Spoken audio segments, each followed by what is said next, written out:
Sempre, né? Filho, Júlio Verde. Ia ficar tudo.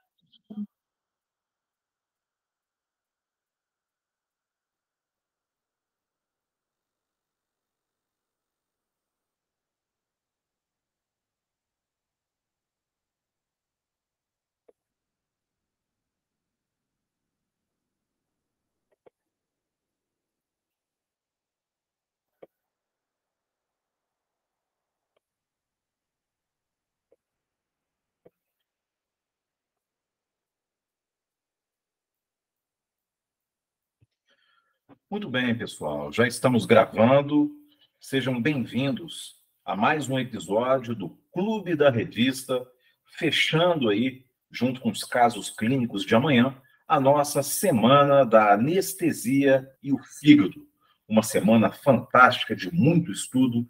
Tivemos uma aula muito densa, com mais de 1 hora de duração, proferida ontem. E hoje estamos praticamente fechando a Semana da Anestesia e o Fígado com esse artigo de revisão sensacional da Universidade de Virgínia, né, da cidade de Charlotte, que nós vamos ver daqui a pouquinho, e que confirma tudo aquilo que foi colocado a respeito da hemostasia no paciente cirrótico, no paciente hepatopata, falado, proferido de maneira extensiva por nós na aula de ontem. Eu preciso que vocês confirmem para mim se a imagem e o som estão ok antes da gente prosseguir, por gentileza.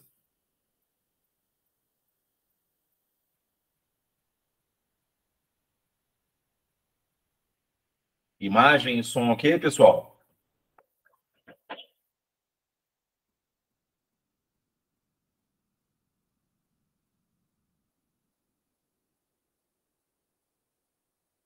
Bom, vamos seguir então. É um artigo de revisão produzido por Patrick Norton e Beth Heldman, da Universidade de Virgínia, da cidade de Charlottesville. Uma divisão, né, que é um centro de estudo da coagulação na doença hepática, da divisão de gastroenterologia e hepatologia desta universidade. Aqui, uma foto dessa bela cidade norte-americana e uma foto panorâmica da universidade. O artigo de revisão, então, é Management of Coagulation and Anticoagulation in Liver Transplantation Candidates. Então, manejo tanto da coagulação, como é que a gente vai coagular esses pacientes, né?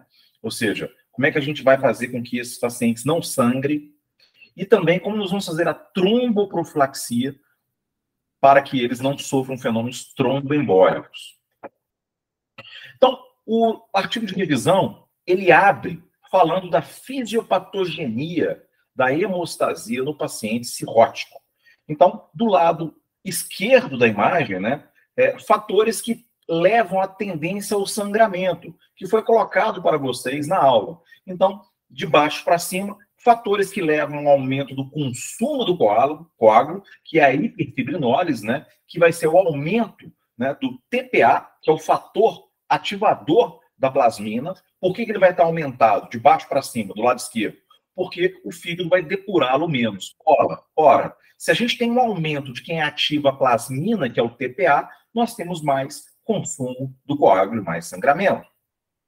Nós vamos ter uma diminuição do fator 13, tá? Que vai ser quem vai trançar, quem vai organizar o fibrinogênio. Então, costuma-se dizer que, às vezes, eventualmente, no paciente cirrótico, o fibrinogênio ele pode estar até normal ou discretamente aumentado, tá? Só que sempre vai haver algum grau de desfibrinogenemia. É um fibrinogênio que, mesmo estando acima de 100, de 60 a 100 miligramas por decilitro no plasma, ele não está funcionante por déficit de fator 13. É uma desfibrinogenemia.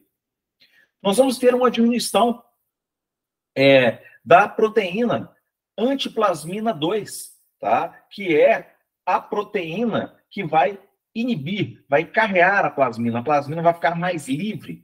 De uma maneira geral, a gente tem diminuição das proteínas, não é verdade? No paciente cirrótico.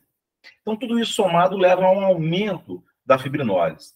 Não obstante, os fatores da coagulação produzidos pelo fígado, que são todos, vão estar diminuídos, né? 2, 5, 7, 9, 10, 11, ou seja, fatores tanto da via extrínseca como o 7, como os demais da via intrínseca. E o próprio fibrinogênio também, muitas vezes, estará diminuído, principalmente nas formas graves, né? Nós sabemos, e nós vamos ver daqui a pouquinho, que quando esse fibrinogênio está abaixo de 60, isso é fator de risco de sangramento, muitas vezes demonstrado por trabalhos. E, além disso, nós vamos ter liberação de óxido nítrico e prostaciclinas, alterando aí a saúde da microcirculação, e, além disso, nós vamos ter questões também ligadas à plaqueta, propriamente ligada a esses fatores também, e também o próprio consumo da plaqueta, que vai estar aumentado, o hiperesplenismo, levando à trombocitopenia, que quando abaixo de 30 mil, nós vamos ver, está muito associado ao sangramento, tá? Extremamente ligado ao sangramento, e eles colocam como limite aí 56 mil, abaixo disso nós teríamos problema, tá? E nós temos também a tromboplastina, que vai estar a tromboeritropoína, que vai estar diminuída também, nós vamos ver daqui a pouquinho, que corrobora para a diminuição da plaqueta. Então, dentro de um conceito de hemostasia primária, o que vai tender ao sangramento, como mostra a esquerda? A diminuição das plaquetas, a alteração da microcirculação, diminuição dos fatores de coagulação, de fibrinogenemia e aumento da fibrinólise. Ao contrário, né? Por outro lado, do lado direito da tela, nós vamos ter fatores protrombóticos também, como falamos de maneira extensiva na cirrose. E esses fatores protrombóticos, eles começam a partir do fator de von Willebrand. O fator de von Willebrand, como nós colocamos para vocês, ele é muito importante porque ele faz com que a plaqueta cole na parede do vaso, é a chamada adesão plaquetária. E ele vai estar aumentado. Por que ele vai estar aumentado? Porque a enzima que o degrada, que é a ADAM-TS13, vai estar mitigada, diminuída no paciente cirrótico. Com isso, ele vai fazer com que as plaquetas, mesmo em baixa contagem, sejam mais funcionantes, mais adesivas, tendam mais a trombose do que em pacientes não cirróticos e com quantidade maior de plaquetas. Não obstante, esse mesmo fator de von Willebrand, observe, ele carrega o único fator que não é produzido pelo fígado, que é o fator 8, importante elemento da via intrínseca. Observem ali na parte de coagulação, ele vai estar aumentado, potencializado, inclusive, pelo von Willebrand. Não obstante, fatores classicamente anticoagulantes, como antitrombina 3, proteína C e S, também vão estar depletados, diminuídos, tendendo para a coagulação.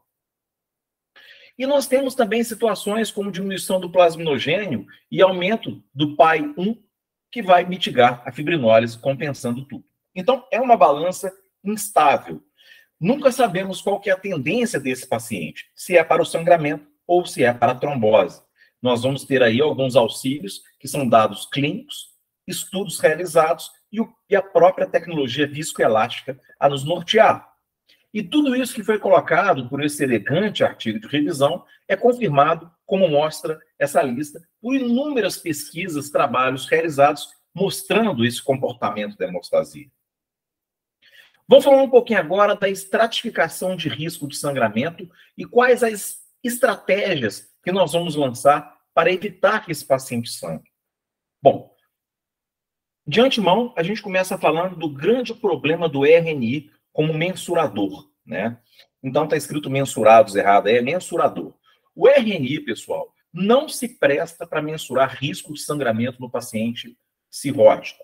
A razão disso é pelo fato dele olhar apenas os fatores protrombóticos e não olha aqueles fatores que tendem a anticoagulação, como nós mostramos. Além disso, ele só passa a ter algum valor quando ele está muito alargado, bem acima de 3. Então, pacientes com RNI extremamente alargados, nós podemos dar algum valor, mas de 3 para baixo, ele não tem importância maior e nós temos que confirmar com a tecnologia viscoelástica, tá? Ou então com kits que analisam a trombina, kits analisadores de trombina. Quais seriam os fatores modificáveis dentro dessa estratificação de risco? Bom, de uma maneira geral, primeiro a gente tem que saber de quem se trata esse paciente. Ele tem na família história de trombose? Já houve alguém da família dele que teve fenômenos tromboembólicos? Ele já teve fenômeno tromboembólico no passado? Existe alguma suspeita, no caso de mulher, de passado de síndrome do anticorpo antifosfolipídico? Por exemplo, abortos de repetição, né, e eventos do gênero? Então, a gente tem que pesquisar a história do paciente e buscar situações que levem ao quadro de sangramento ou de trombose, né? Sangrou muito na cadeira do cirurgião dentista, coisas do gênero. Um outro aspecto importante é a questão do hepatocarcinoma com invasão da veia cava, né? Então, o paciente que tem trombose de veia cava, muitas vezes isso pode significar que o hepatocarcinoma invadiu a veia cava. Ele é a principal causa de TVC, que é a trombose de veia cava, tá? Que nós vamos ver daqui a pouquinho, está presente em 4 a 6% dos candidatos a transplante portadores de cirrose e na população cirrótica global entre 6% até 14% em cadáveres, em pesquisas em cadáveres, tá? A insuficiência renal, ela é um outro fator importante que a gente tem que atentar, porque ele é um fator modificável no sentido de que os trabalhos mostram que a gente não deve lançar mão de procedimentos invasivos antes que esse paciente dialise. O paciente cirrótico e que possui disfunção renal, ele pode ter um risco de sangramento, principalmente com plaquetas abaixo de 56 mil, de até 40%. E esse risco aumenta para 45% durante a diálise. Os estudos apontam a uma dificuldade no paciente nefropata, e não é raro a síndrome hepatorrenal, que nós vimos na aula, que é uma síndrome de conteúdo de substrato funcional por isquemia renal secundária ao quadro circulatório hepático, né? Acredita-se que quando ocorre uma insuficiência renal, como muito frequentemente se observa no paciente cirrótico, né? O agravamento do sangramento na vigência da insuficiência renal dever-se-ia a uma incapacidade de ligação da glicoproteína 2B3A. Uma outra situação modificável que a gente deve tratar antes de entrar no paciente são as infecções. Por ativação endotelial dos patógenos, ocorre a liberação de fatores heparinoides, que vão agir como se fosse um inibidor, um potencializador, perdão, da antitrombina 3, potencializando a via intrínseca e aumentando o sangramento. Portanto, trabalhos mostram que pacientes cirróticos na vigência de uma infecção sangram muito mais do que pacientes cirróticos com infecção controlada. E aqueles com infecção que sangravam, uma vez corrigida a infecção, eles param de sangrar. Então, tanto a questão da insuficiência renal quanto da infecção, os trabalhos mostram que a gente tem que controlar antes de entrar nesses pacientes. Um outro aspecto importante da estratificação de risco e sangramento é a contagem das plaquetas. Estudos apontam, como aqueles conduzidos por Sif e colegas em 2010, que uma contagem abaixo de 56 mil plaquetas está associada a um risco incrementado de sangramento no paciente cirrótico. Isso deve-se tanto ao sequestro, ao hiperesplenismo, como à diminuição da trombopoetina presente no paciente cirrótico. Devemos lembrar, no entanto, que sempre deve ser avaliado com a tecnologia viscoelástica, com módulos de função plaquetária embutidas na tecnologia viscoelástica, que já existe nos aparelhos mais modernos, a verificar realmente toda a situação de hemostasia. Porque nunca podemos esquecer que fatores contrarregulatórios, principalmente o fator de von Willebrand potencializado, ele se opõe a esse sangramento da trombocitopenia. Um outro aspecto importante é a correção com plasma para a normalização do RNI. Devemos tomar muito cuidado, e a literatura não recomenda, né, da mesma forma que ela não recomenda ficar corrigindo plaqueta demais, porque isso piora o desfecho do paciente, sem melhorar a situação, ela também não recomenda ficar administrando de maneira rotineira plasma para corrigir RNI. Trabalhos como o conduzido por Townsend em 2012 mostram que a média de administração de plasmas frescos para correção de RNI é de 2 a 4 bolsas, 2 a 4 unidades. E sabe-se da literatura que seria necessário de 15 a 30 ml por quilo de peso para julgar o RNI do paciente cirrótico descompensado para 1,5. E nesse mesmo trabalho, demonstrou-se, nenhuma surpresa, que a correção não passou de 1,9, a despeito da administração do plasma. Isso aumenta a sensibilização, aumenta a TRALI, que é o Transfusion-Related Lung Injury, e não melhora o desfecho desses pacientes. Então, os itens associados à plaqueta e plasma mostram que eles não devem ser feitos de maneira rotineira, pelo contrário, e que eles não melhoram o desfecho em princípio. Então, não recomenda essa administração rotineira de plaqueta e plasma para colocar o paciente em condições de um procedimento para ele não sangrar no contexto da cirrose. O nível de fibrinogênio e o suposto déficit de fibrina é um outro aspecto importante. Trabalhos, como conduzido por Droz em 2016, mostram que um TTPA acima de 100, um fibrinogênio abaixo de 60 a 100 miligramas por decilitro e plaquetas abaixo de 30 mil se correlacionam no paciente cirrótico e também não cirróticos no global com risco de sangramento. No entanto, não há evidência na literatura suficiente para a administração de fibrinogênio de rotina. Entretanto, o bom senso diz, se ele estiver abaixo de 60 de fato, principalmente acompanhado de uma plaqueta abaixo aí de 56 mil, seria, sim, interessante a administração do fibrinogênio, particularmente através de forma manufaturada, do fibrinogênio isolado, para evitar sensibilização. Tá? E, finalmente, fechando a estratificação de risco, o trabalho fala dos testes viscoelásticos e a estratificação de risco, mostrando que eles são úteis, principalmente no paciente submetido a transplante hepático, e que para procedimentos menores não há nível de evidência e nem indicação maior. Mas eles são muito importantes na medida que os testes clássicos não são capazes de detectar a chance de sangramento. Vamos falar um pouquinho agora da trombose da veia porta no paciente candidato ao transplante hepático. Sabemos do ponto de vista epidemiológico que é uma entidade clínica presente em 6,6% até 14% da população cirrótica total e entre 4% e 6% de pacientes cirróticos candidatos ao transplante. Não se sabe ao certo, pessoal, segundo o trabalho, se essa trombose de veia porta, que tem como principal causa o hepatocarcinoma, principalmente quando ele invade a veia porta, não se sabe se ela agrava a situação da cirrose ou se ela é um marcador de gravidade, né? Quem surgiu primeiro, o ovo ou a galinha? De qualquer maneira, existe aí uma situação muito séria, porque quanto da presença dessa trombose, há distorção da anatomia. E uma vez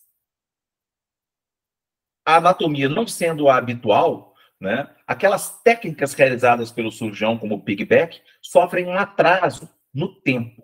Então, muitas vezes, a fase anempática dura mais tempo, e nós vamos ter um impacto na reperfusão maior, com desfecho em 30 dias de follow-up, com o dobro da mortalidade, independente de qualquer outro fator. Sim, a trombose de veia porta, ela aumenta a mortalidade.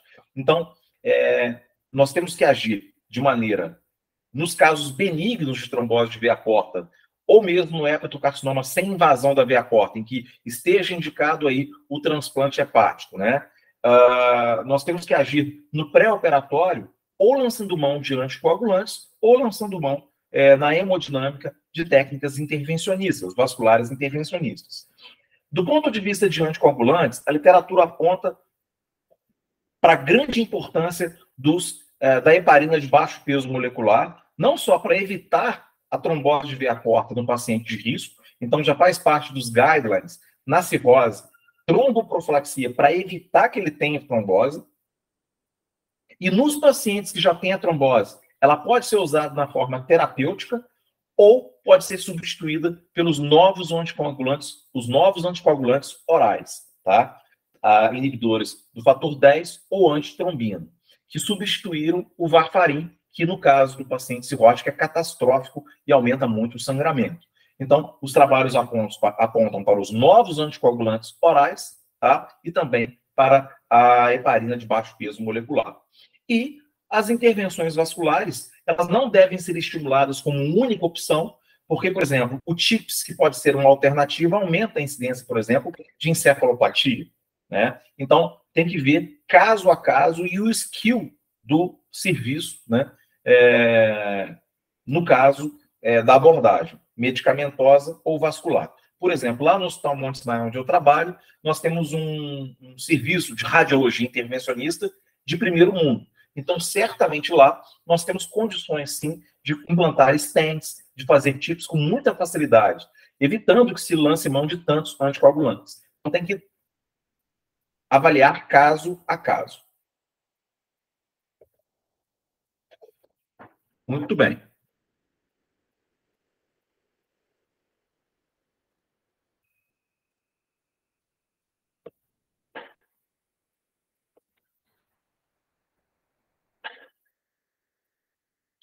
Então, pessoal, o trabalho, né, esse artigo de revisão muito elegante em questão, ele vem a confirmar, primeiro, a fisiopatogenia mostrada por nós na aula, onde você tem fatores protrombóticos e antitrombóticos que vivem num equilíbrio instável e só podem ser confirmados pela clínica e pela tecnologia viscoelástica.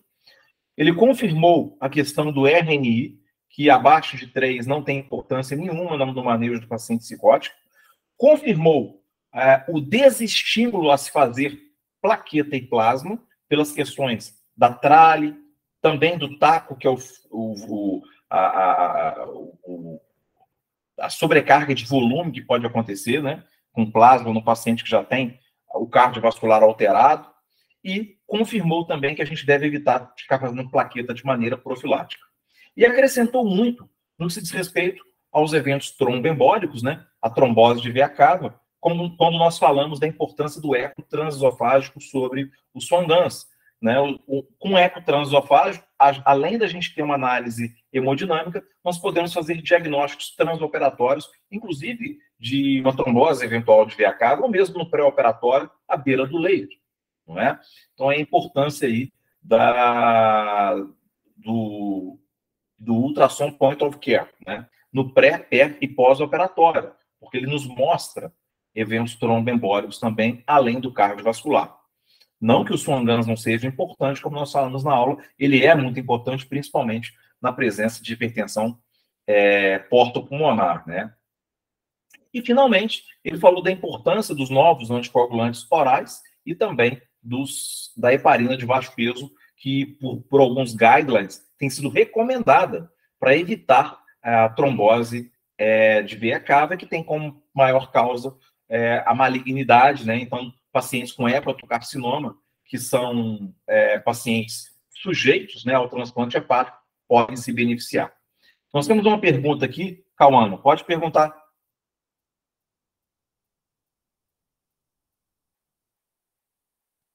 Oi, tá aprendendo a mexer aqui. A minha dúvida é em relação ao Clexane, né, heparina de baixo peso molecular. Considerando que é um paciente já hepatopata, a dose vai ser aquele padrão de 1 miligrama por quilo, de 12 em 12, ou eles consideram 40, 60, eles chegam a citar aí no artigo? A dose, no caso da heparina de baixo peso molecular, ela vai ser de 0,5 miligrama por quilo de peso, de 24 em 24 horas, para profilaxia, e até 1 miligrama por quilo de peso, de 12 em 12 horas, para tratamento. Show, obrigada, doutor. De nada, Cauã. Pessoal, então com isso, nós terminamos mais um Clube da Revista, fechando a nossa semana da anestesia do fígado. Lembrando que vocês acabaram de assistir a apenas um dos 5 pilares da mentoria MyFenta, que tem como Clube da Revista, FentaCast no Spotify, anestesias filmadas no dia a dia, aulas Google Meet e eu, Vinícius, numa mentoria online de 7 da manhã às 11 da noite, ao seu dispor, durante 210 dias de mentoria. Não perca essa chance. Clique agora mesmo nos links dos nossos stories de Fenta News lá no Instagram e venha conosco. Um grande abraço.